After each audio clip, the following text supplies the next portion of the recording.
with the sunfish, the reason that it is reduced is not because of pet keepers or the aquarium industry or anything like that.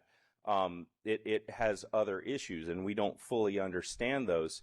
But stopping people from keeping them in captivity is not going to address those conservation concerns in the wild. And it just seems to be something that is just standard now that we do, is we ban people from keeping something just as a matter of fact every time a species is listed.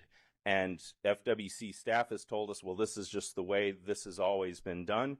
And what we're asking is for us to be a little more innovative and look at new ways to do things, especially for species where, and you're going to hear me talk about this again on the reef gecko coming up, especially where species where people keeping them is not the problem, where it really having them in captivity only can help for the future if something calamitous happens to these animals in the wild. So that pretty much wraps up our perspective on all native species listings going forward. You're going to hear this every time, whether it's the reef gecko, the dusky salamander, or a fish like this. So thank you for the opportunity to speak. I think Daniel brings up a good point, especially for the black-banded sunfish. That's, their range is extremely small.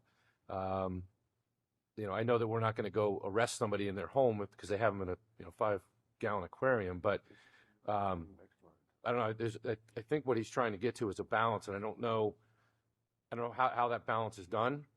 Is that something that we can look at going forward? I think he brings up a good point. Is what I'm trying to get to.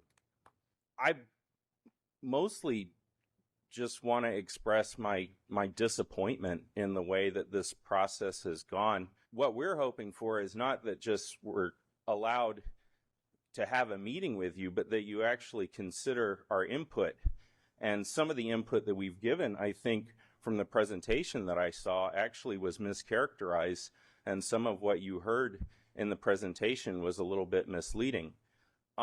Basically, what's been offered to us is not the opportunity to continue to work with the Florida reef gecko, which is what we asked for all along.